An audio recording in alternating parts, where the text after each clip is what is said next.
The administration took a lot of hit for the tariffs. A lot of people were complaining about them. Do you think they're working?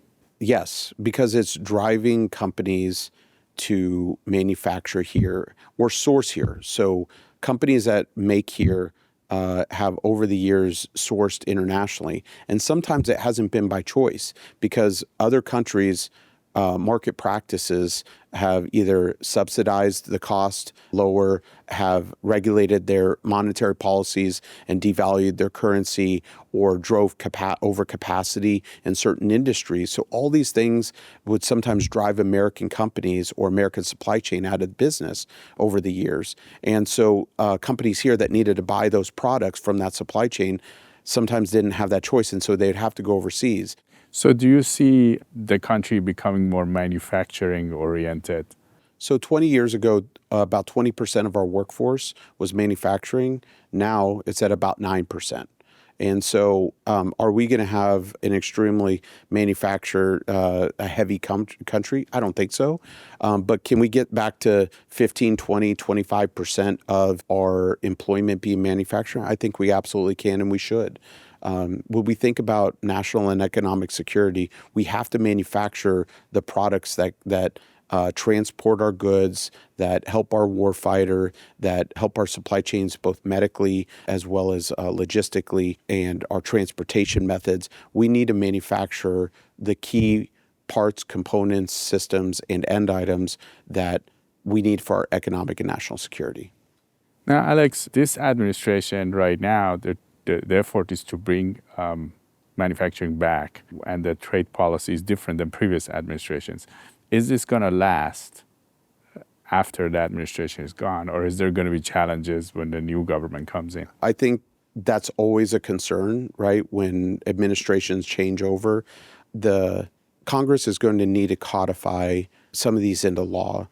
So, for example, I'll make a good example here. The president signed an executive order called Maritime Dominance, where he wants to build more ships. Right now, America only builds less than 0.5% of the world's ships. Less than 0.5%? Less than 0.5%.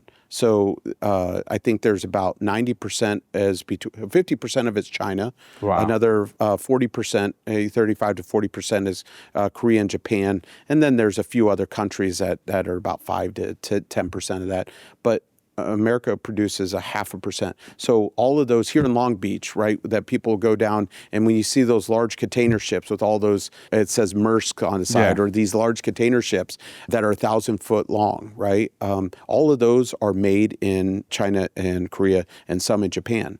We don't make those here, and we haven't made them here for 40 years, 30 years, something like that.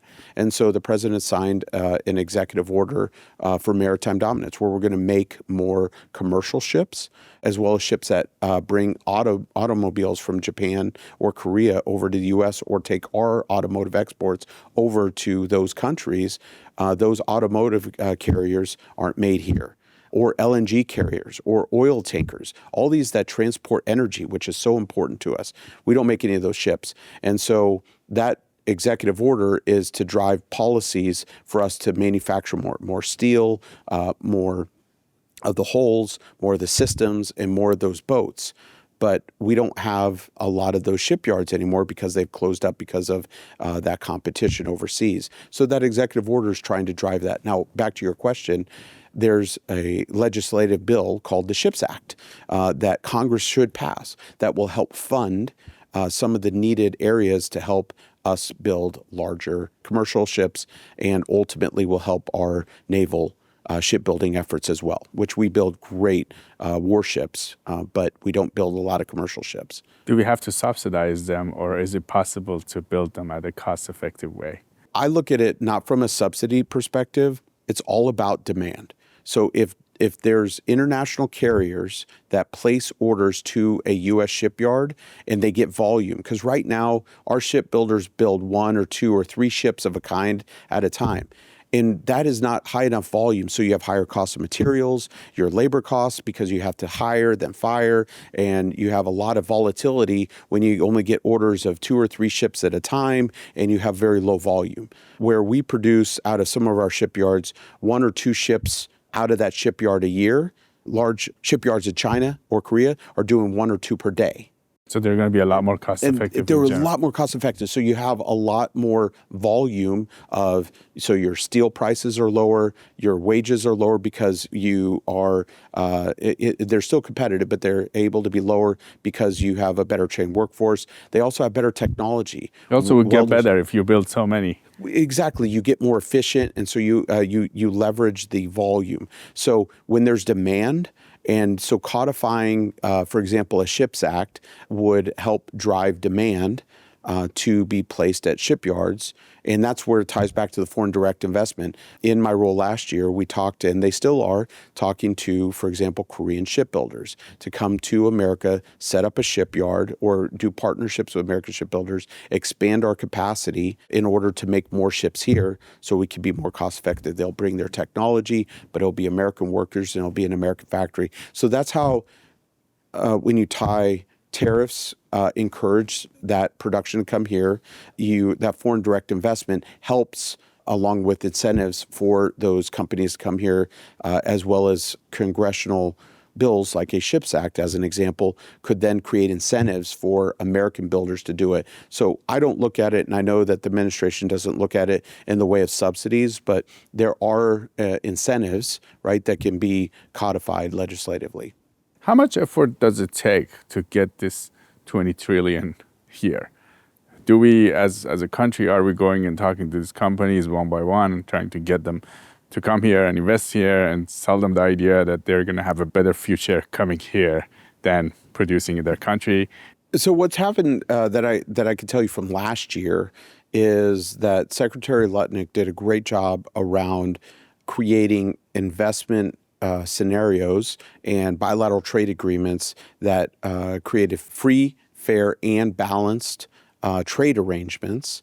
And with those arrangements were bilateral trade agreements that also had foreign direct investment.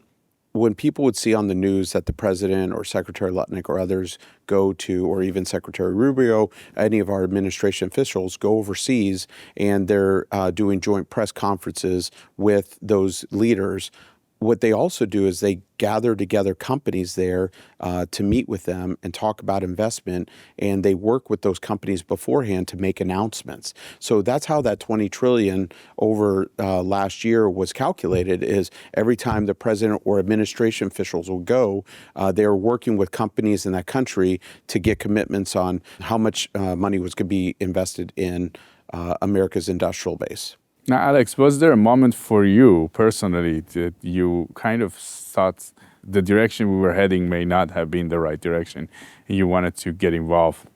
Yeah, so probably the biggest thing I could think and talk to people about is landed cost of items. Because companies over the years, they would say, look, I put a purchase order to American company, American supplier for $10. And I can go to, I'm just making this up, and I can go to this company in Asia for $6. So somebody says in the purchase order in hand, $10 versus $6. And they look at that and say, I'm saving $4. But what we've learned over these years is that is the purchase order price. You have what's called a landed cost. And so what's not calculated in that $6 is the engineer or quality people you have to send over there when they make mistakes, or it takes twice as long to transit over, or gas and oil has spiked for whatever reason, and so those costs are much, much greater to do, or the amount of design and development in that country. So all of a sudden that landed cost could be $7, $8, $9, $10. It could be sometimes near the same. And what I saw in some cases that it was actually more of a cost because they couldn't make it to the capability that we had. And so what they called in our industry scrapping out product.